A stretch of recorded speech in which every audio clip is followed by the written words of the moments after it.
Mm.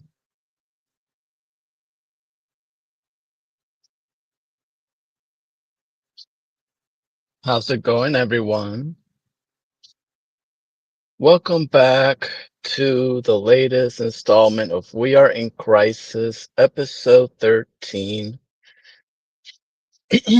Before I begin today's installment, I just want to quickly remind you to be a pal and click that like button to boost me in the algorithm. Also, before I start this live, I just quickly wanted to mention something briefly, which is I'll be starting a different series pretty soon for the channel. I feel that I already have a good name for it, but it's going to be separate from this series, which I'm doing right now.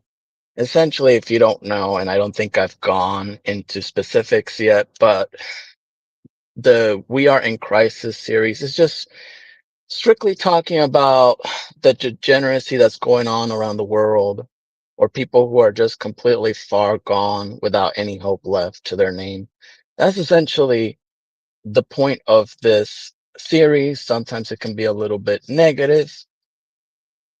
And so I just want to see if I can spice it up and add a different layer of content to my channel.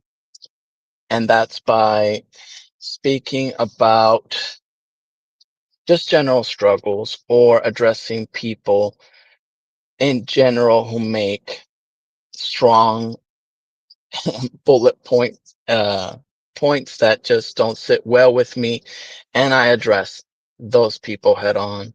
But typically that's going to be the point of the series, and I already have the name planned out, most of it. I believe I don't think I'm going to change the name, but you never know.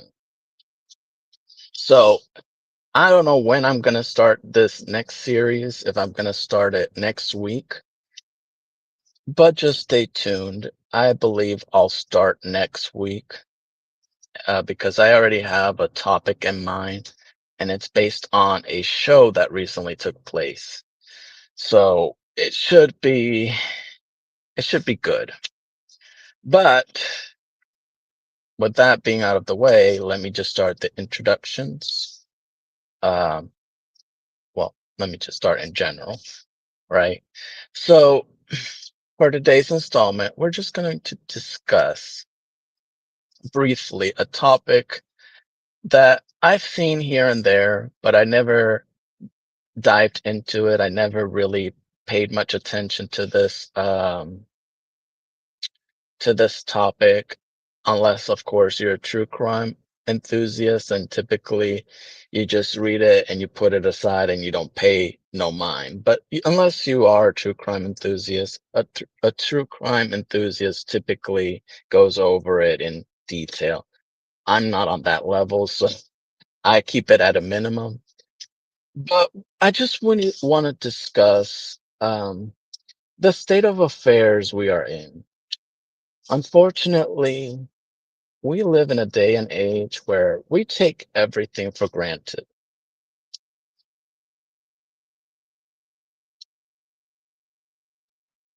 We take everything for granted and we don't realize it until we commit the act itself. This is just happening a lot these days. Impulsivity has become the new norm and the logical framework for most people. They just think on impulse. They don't ask questions now or later, they just do. And the problem is that is creating a lot of issues with people and relationships where they can't seem to coexist with each other. And it's all it basically you go into a relationship and you already feel that you're sinking under quicksand. This is one of the reasons, of course, which is why I don't date very often. Sometimes I feel I date very rarely because it just takes a lot of energy, it takes a lot of time, and if the commitment is there, then chances are we'll probably end up being at odds with each other. That's most likely the course of action that will take place. But this is what the story that I'm going to segue into is essentially about. So we have a situation where I believe you probably already heard of this story. It took place back in 2022, and her name is Corey Richens. Corey Richens recently just got sentenced at, I believe it was 25 years to life. And I think about it, and I just don't understand people these days. I just don't understand evil. It just, well, it does make sense, right? You don't want to understand evil. You want to condemn it instead. But it's just, especially when you bring life into this world, I just don't understand how people can go off the deep end and they never consider the people around them. I mean, you should consider everyone, not just your kids, but I'm just saying, especially if you have kids, I just think it's best to put your differences aside, walk away, and move on. But I guess that's just sort of an, I don't know. If you tell people this type of wisdom and you share them, this type of wisdom, it's almost as if it's it's not even advice. It sort of becomes arithmetic. I can't even say the word arithmetic. It sort of becomes a problem that you need to solve, and it's pretty straightforward. I don't understand how this happens, and people don't even bat an eyelash these days. They just feel, well, I felt in the mood to commit this crime, and while I'm at it, why don't I just act as a victim to escape the consequences of my own actions that not only did I bring to this person, not only did I bring that to the family, but also to the children, if there are children included in the picture. It's just a travesty just thinking about how Corey Richens essentially took the life of her, rest in peace, her deceased husband, Eric Richens. She was sentenced on March 16th, and essentially she was charged for, what is it, attempted murder, fraud, and I believe it was for forgery. There's a lot of spicy details to this story, but essentially that was the gist of it. There's probably a lot more that I'm not covering today, but that's essentially it. That's what she got charged for, recklessly taking the life of her husband. She had it all. She had it all, folks. And do you know what she decided to do in the end? She decided to throw it all away.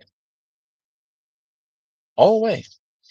I mean, even having the picturesque version of a family, which is becoming sort of extinct these days because people are becoming divided or independent from each other to the point where I'm not going to say everyone falls under this trope, but there are less people,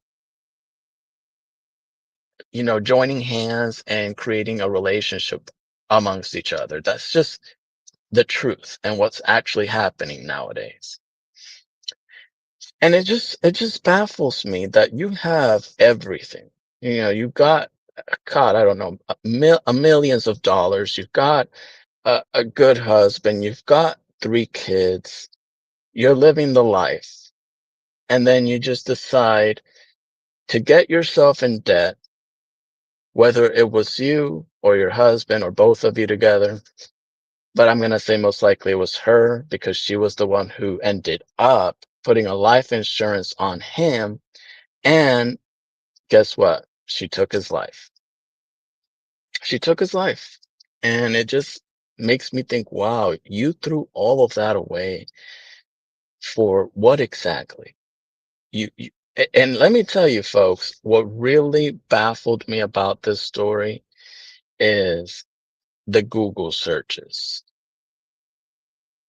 So it shocks me because not only did she take the life of her husband, but she did it in a way where I'm thinking to myself, do you have no shame at all? I mean, because not only do you commit a murder, but then you do these Google searches, which further incriminate you, and it even further highlights the level of your depravity. I mean, is there no God? There's no end to her. There's no end to her shamelessness. I mean, it is what it is. There's no end to her shamelessness because I saw this and I just couldn't believe. I mean, these are just a few. I'm not sure if these are all of her Google searches, but she essentially Googled what is a lethal dose of fentanyl, which is I don't even know if I'm pronouncing it right, which is what caused her husband's death.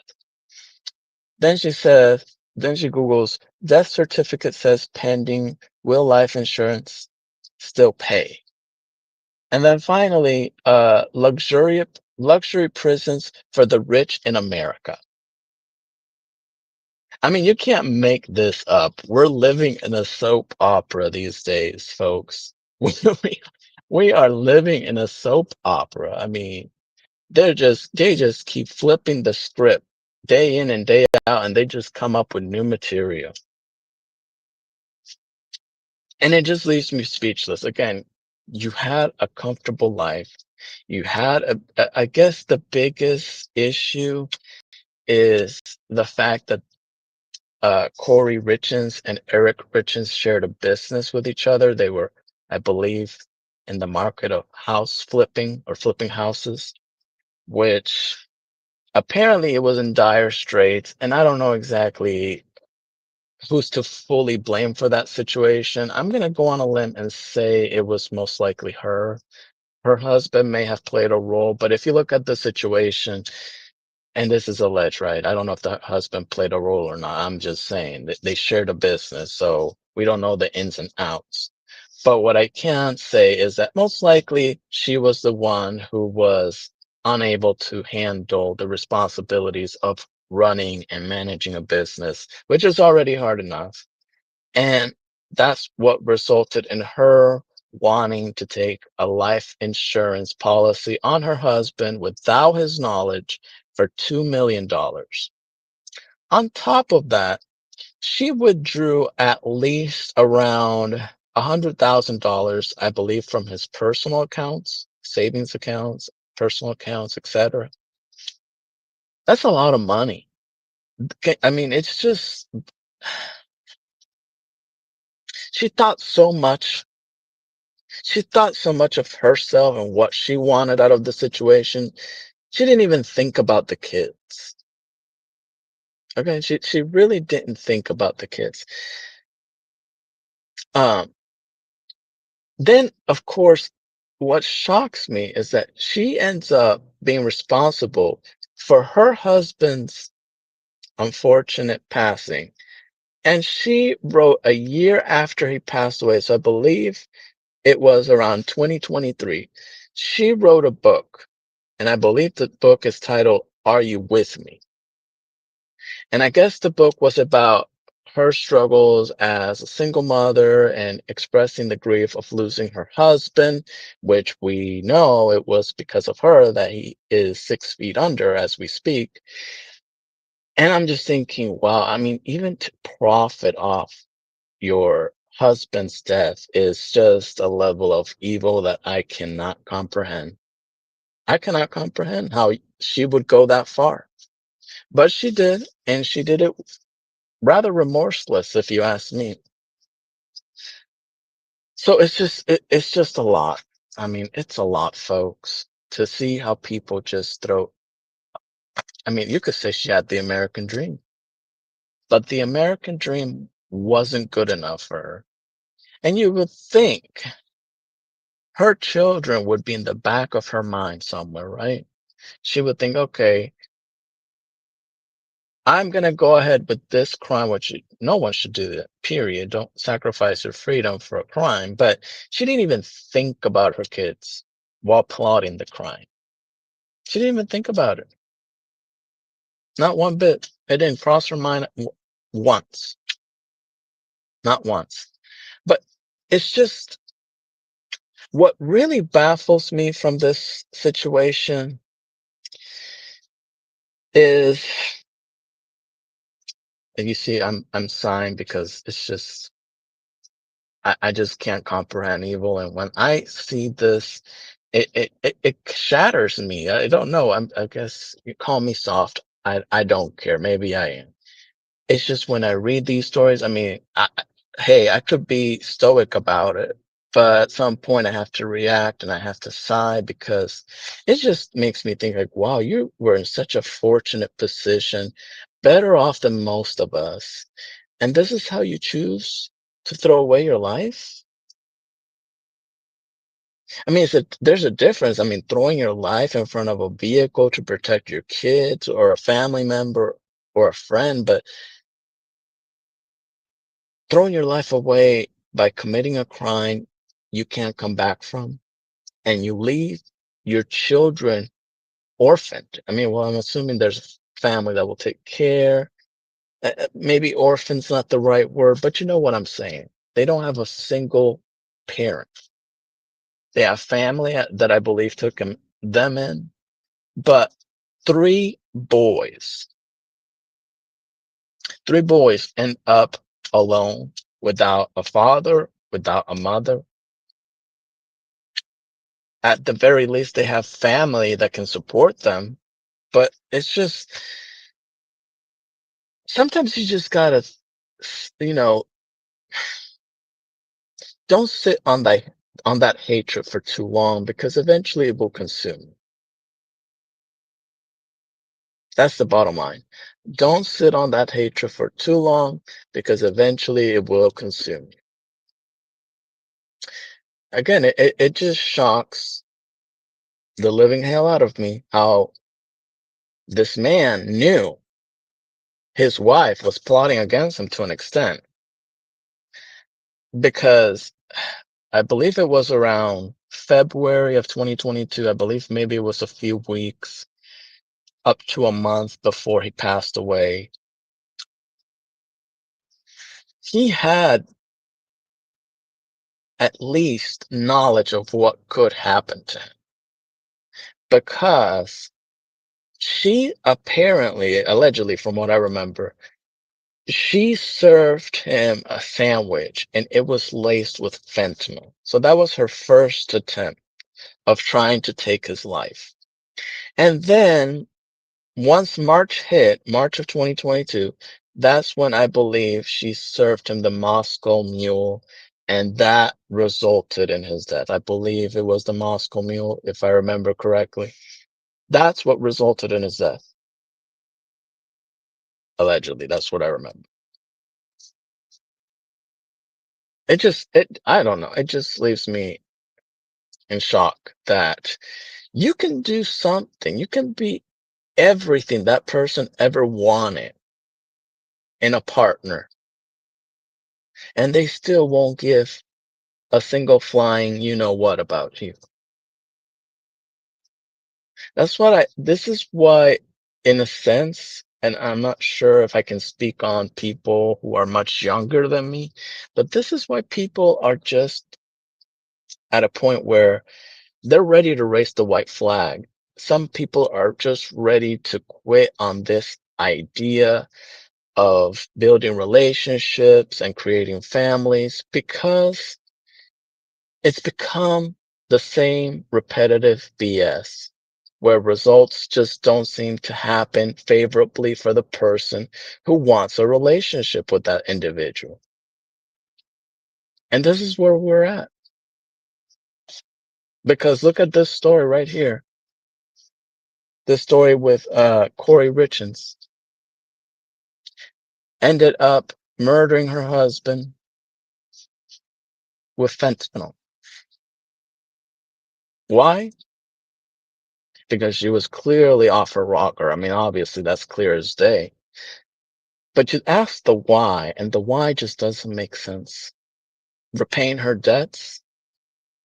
And not only was she trying to repay her debts through her husband's death, but she apparently was also engaged with having an affair, from what I've read.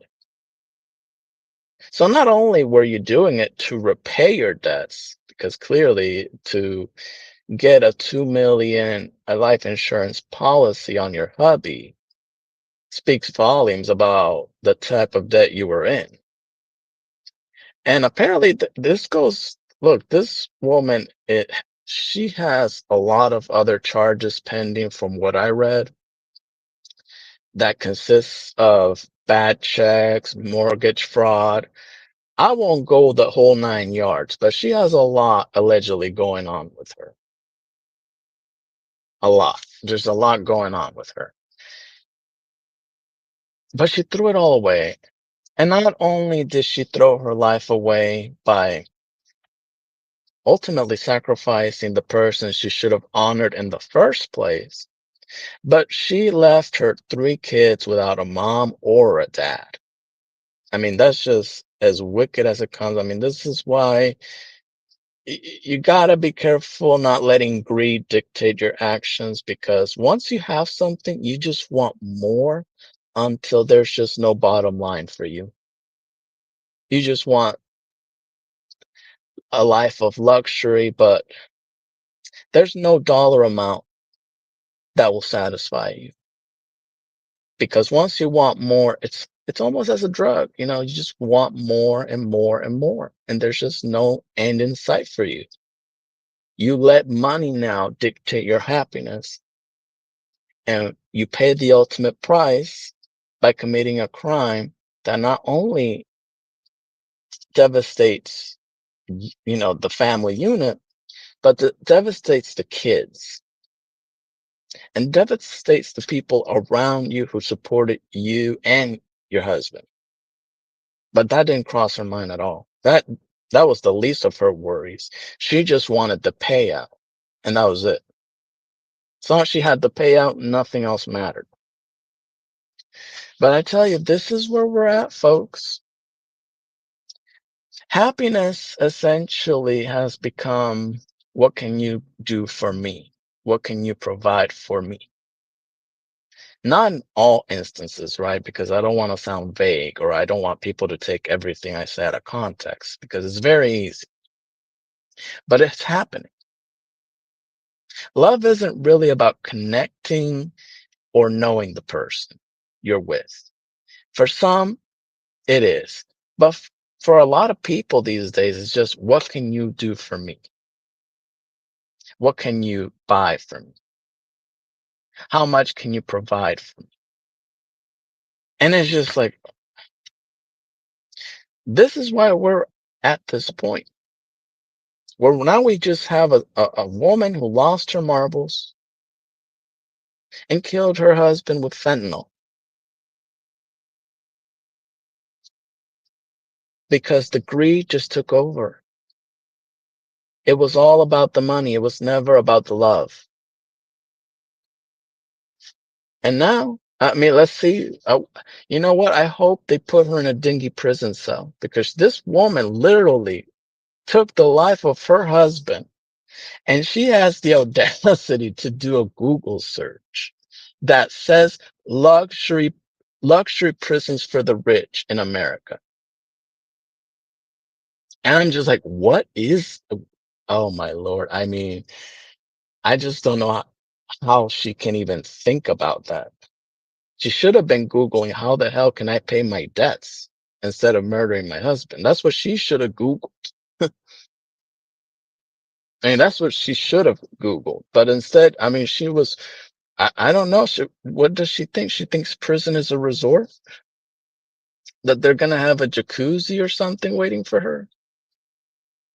A padded cell?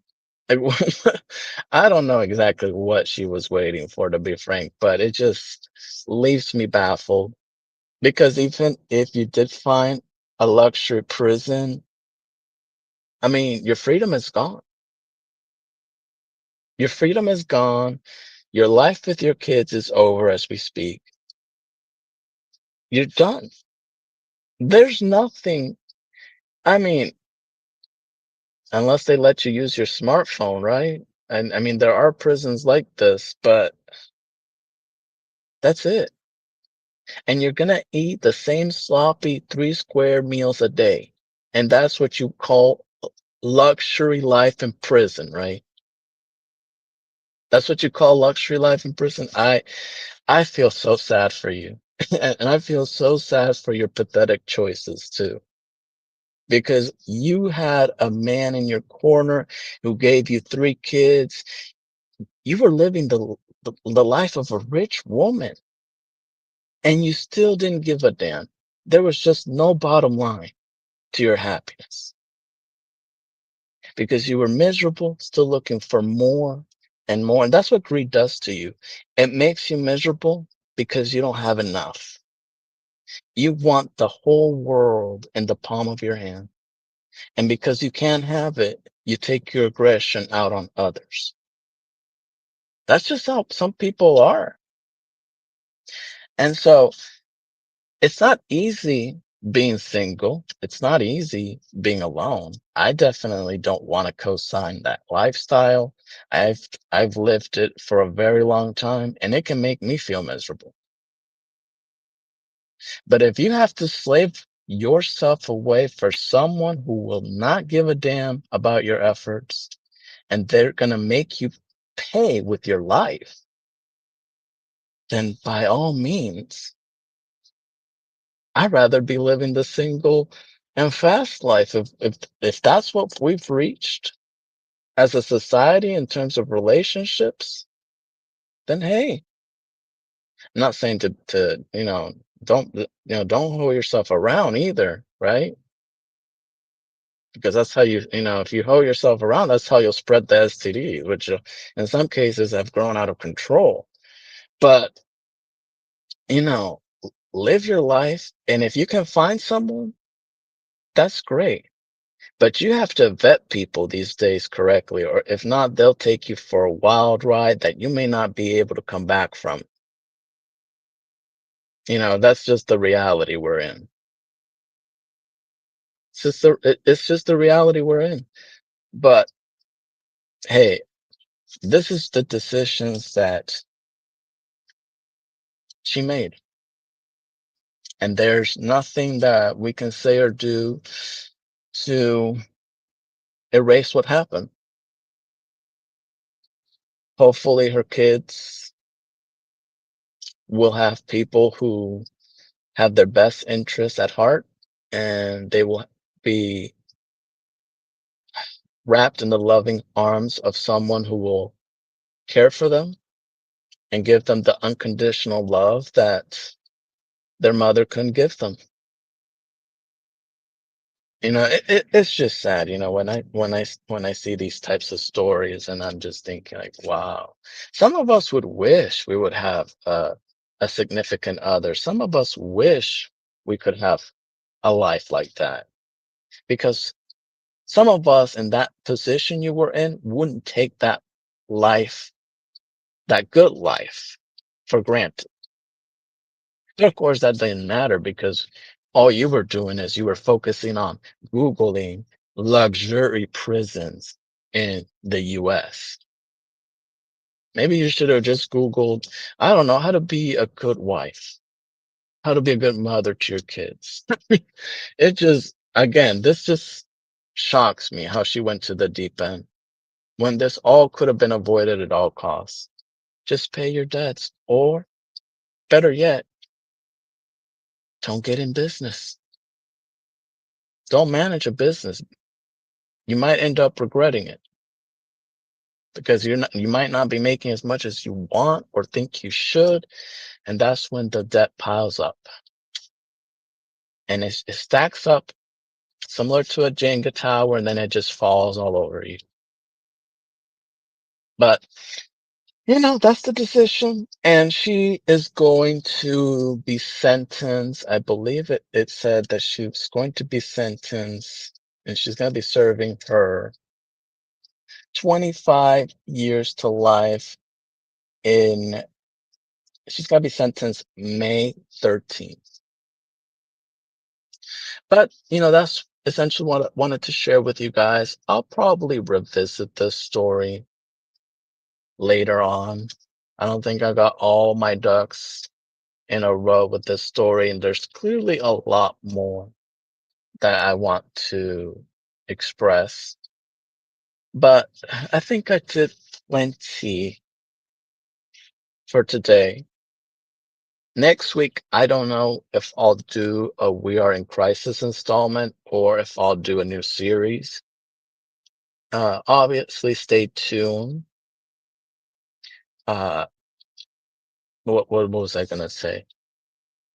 Always check the community tab for any updates. But next week, I'll most likely do a different series, um, a new episode, but I'm gonna start a new series with that new episode. And we're just gonna, I'm just gonna express what I feel based on a recent interview I saw and, you know, call it out as I see it. But with that being said, if you were a part of the replay gang, or if you were watched, well, replay gang, right? If you were a part of the replay gang, please make sure to click that like button on your way out so that it can boost me in the algorithm. That's all I ask. That's all I care about right now. Otherwise, you guys have a wonderful day, and I'll see you guys next week.